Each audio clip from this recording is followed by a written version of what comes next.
queridos hermanos, mi nombre es Jonathan Fuentes y hoy día les traigo un videito para hablar sobre el movimiento de los Solo Jesús o el movimiento unicitario en realidad. Bueno, ¿quiénes son ellos? Bueno, este es un movimiento en realidad que se conoce desde el siglo pasado, ¿cierto? A principios del siglo pasado, pero según la teología de ellos mencionan de que ellos partieron en el primer siglo II, siglo III, con algunos padres de la iglesia, ¿cierto? Con Tertuliano y otros padres de la iglesia primitiva en realidad. Ellos se hacen llamar pentecostales. El nombre en realidad de ellos, por ejemplo, en la iglesia, hay una iglesia que se llama La Voz en el Desierto, y es una iglesia en realidad unicitaria. Ahora, la teología de ellos en realidad está bastante basada en lo que es la vertiente hebrea, por lo que yo he leído, y nosotros entendemos que la vertiente hebrea de la unicidad, ¿cierto? De la fe hebraica es uno en realidad. Ellos tienen un credo, ¿cierto? Que se encuentra en Deuteronomio 6.4, ¿cierto? Que es el Shema Israel, ¿cierto? Que es el credo de la fe judía. Pero ellos toman ese versículo para acreditarse, ¿cierto? De que Dios es solamente una persona. Me gustaría que fuésemos al Antiguo Testamento para que podamos entender un poquito de dónde parte todo esto. Bueno, nosotros en el libro de Génesis, en el capítulo 1, dice que en el principio creó Dios los cielos y la tierra. Pero cuando dice en el principio creó Dios, la palabra Dios en hebreo es Elohim. Y Elohim está en plural. Y Elohim no significa Dios, sino que significa dioses. Entonces, partiendo desde ahí, ya vemos una pluralidad. O sea, que Dios es más de una persona. En el Génesis capítulo 1, verso 26, tenemos otra palabra cuando el Señor dice, hagamos al hombre, que es una palabra obviamente bastante conocida, y también se está usando una pluralidad, hagamos al hombre. Vemos que hay más de una persona. Seguimos avanzando en el capítulo 11, ¿cierto? En la edificación de la Torre de Babel, el Señor dice que para confundir el lenguaje de todos sus habitantes que están construyendo la torre, el Señor dice, descendamos. Y al entender la palabra descendamos, claramente entendemos que está en plural. O sea, de entrada ya en el Antiguo Testamento ya se está hablando de una pluralidad, que hay más de una persona. Si nosotros seguimos avanzando, por ejemplo, nos encontramos, por ejemplo, cuando el Señor llama a Moisés, ¿cierto? La zarza ardiente, y Moisés le dice, pero el Señor lo envía, ¿cierto? Para liberar al pueblo de Israel de la esclavitud de Egipto. Le dice, pero ¿en nombre de quién iré? Y el Señor le dice, irás en el nombre del yo soy. Bueno, esa traducción es la que nosotros tenemos en nuestra Reina Valera, irás en el nombre del yo soy. Pero si nosotros revisamos los textos originales en hebreo, por lo cual se escribió el Antiguo Testamento, nosotros podremos entender, ¿cierto?, que el Señor está hablando en tres tiempos. Cuando dice, di que vas en el nombre del yo soy, eso aparece en nuestra traducción al español, nuestra Reina Valera, y la traducción en hebreo dice, irás en el nombre del yo soy, pero esa palabra en hebreo es, yo soy el que fui, yo soy el que soy, yo soy el que seré. O sea, esa palabra de partida, de entrada, ya está en tres tiempos. Esto es algo muy precioso en realidad, porque también nosotros lo conciliamos con el Nuevo Testamento, cuando el Señor, creo que el libro de los Hebreos dice que el Señor, Jesucristo, ¿cierto? Jesucristo es el mismo de ayer, de hoy y por los siglos de los siglos. O sea, entendemos que Jesucristo es el mismo Dios del Antiguo Testamento, pero no, ¿cierto? Del entendimiento unicitario de los solo Jesús o Jesús solo, como queramos llamarle, sino que es un Dios, ¿cierto? Pero manifestado en tres personas. Bueno, eso lo vamos a ver durante el video. Ahora, si nosotros nos vamos, ¿cierto?, al credo, ¿cierto?, de la fe judía, estando en Deuteronomio 6.4, o en hebreo de Barín 6.4, y ese texto dice, escucha Israel, el Señor nuestro Dios, el Señor es uno, o uno es. Eso es lo que dice nuestra Biblia al español. En hebreo dice de esta forma, dice,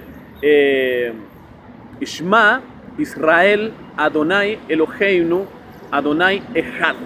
Y esa es la palabra clave. ¿Qué significa Echad? Echad significa uno en hebreo, pero uno en Echad es una es una unidad compuesta. Echad es una unidad compuesta. ¿Cómo nosotros podemos entender el ejad en el hebreo? Es fácil. Por ejemplo, cuando el Señor creó al varón y a la mujer, dice que los unió y dice que serán una sola carne. Ahí hay dos personas, cuando en un matrimonio dos personas se unen, son dos personas pero es una sola carne. Hombre y mujer componen una sola carne, por lo tanto ahí eso es ejad, uno, unidad compuesta. Otro ejemplo, cuando el Señor, ¿cierto?, creó cuando dice, y fue la mañana y fue la tarde, un día. Tenemos mañana y tarde, componen un día, pero es un solo día, mañana y tarde. Otro ejemplo, en el ejemplo del arco iris, cuando el Señor colocó el arco. Son 7 colores que están compuestos del arco iris, pero es un solo arco iris, no son 7 arco iris, es un solo arco iris compuesto de 7 colores. Eso en hebreo es ejad, unidad compuesta. Y eso es lo que entiende, esa es la palabra que se usa en hebreo. Ahora, los judíos, para ellos existe un solo Dios, ¿cierto? Que es Dios el Padre, ¿cierto? Que es el creador de todo el universo. Para ellos no existe más personas en realidad. Porque, bueno, y es el entendimiento de ellos, exclusivo de ellos en realidad. Y el Señor abrirá su entendimiento, ¿cierto?, en los tiempos postreros cuando confiesen, ¿cierto?, que Jesús es el Señor, pero eso será al final de los días, que bueno, entre paréntesis ya estamos viendo esos días. Pero lo solo Jesús o la doctrina o la teología unicitaria se toman de estos versículos para acreditar o para defender su teología. Pero esto es un misterio, ¿cierto?, que se revela en el Antiguo Testamento y se revela, perdón, en el Nuevo Testamento para nosotros, para la Iglesia. En el Nuevo Testamento nosotros, ¿dónde encontramos esa palabra? Por ejemplo, cuando el Señor mandó bautizar, el Señor se fue a bautizar, ¿cierto?, y dice que del cielo se escuchó una voz que decía: este es mi hijo amado en el cual tengo complacencia, que está hablando el Padre, ¿cierto? Jesús está bautizando y de repente desciende del cielo en forma corporal una paloma. Y ahí se está hablando de 3 personas que se manifiestan: el Padre, ¿cierto?, el Hijo que se bautiza y el Espíritu Santo que desciende como paloma, ¿cierto? Después cuando se ve en Mateo 28, el Señor manda a su discípulo a bautizar, ¿cierto?, en nombre del Padre, del Hijo y del Espíritu Santo. Ahí se está manifestando 3 personas nuevamente. Y hay un versículo clave, para esto resumiendo bastante el tema, un versículo clave que nosotros encontramos en la primera carta de Juan, ¿cierto? Primera Juan capítulo 5, versículo 7, dice, porque 3 son los que dan testimonio en el cielo: el Padre, el Verbo, que es Jesús, y el Espíritu. Ahí claramente se está refiriendo a 3 personas. Ahora, no solo Jesús, y no solamente ellos, sino que también, por ejemplo, los testigos de Jehová nos podrían decir: pero ¿sabes qué? Esa palabra en los textos originales en griego no aparece, no está escrita. Y esa es una teoría en realidad que se ha dicho hace bastante tiempo, pero en realidad no es así. Porque, por ejemplo, ellos dicen que por ejemplo, la traducción Reina Valera, que es la que nosotros manejamos, la que en realidad yo manejo, Reina Valera 1960, es una traducción de los manuscritos de la traducción de Erasmo, perdón,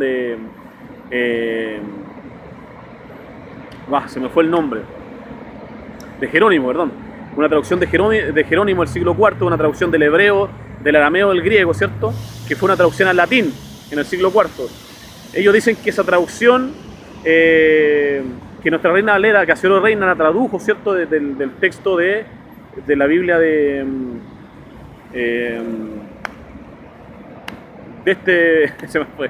Jerónimo en realidad, perdón.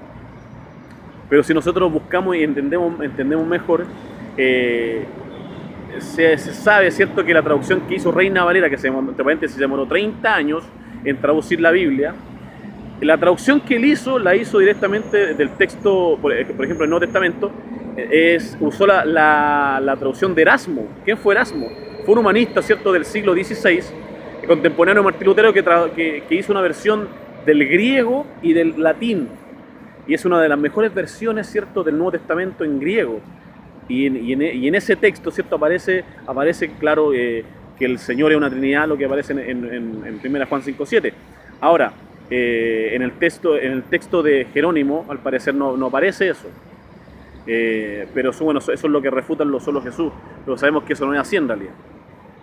Ahora, esta versión de Erasmo es tan importante porque esta traducción se llama el texto Receptus. Y es una traducción hacia el Nuevo Testamento de griego y latín, como dije, una excelente versión que el mismo Martín Lutero la utilizó para traducir su Biblia, su traducción al alemán, la primera Biblia al alemán, la primera traducción que se hizo a la lengua vernácula. También William Tyndale, ¿cierto? Inglés, que tradujo, que tuvo el enorme atrevimiento, ¿cierto? De traducir la Biblia de los idiomas originales, ¿cierto? A la lengua inglesa, en la cual, entre paréntesis, Enrique VIII, ¿cierto? Terminó quemándolo en la hoguera, para que ustedes vean el precio que pagaban estos tremendos hombres de Dios, que eran perseguidos por la Inquisición. Bueno, eso en paréntesis. Este texto en realidad es un texto bastante fidedigno, el de Juan 5.7. Primera Juan 5.7. Entonces se encontrará con personas que dirán, no, ese texto no está en los textos originales. Sí está en los textos originales porque es una traducción, ¿cierto?, del Textus Receptus de Erasmo, en el siglo XVI.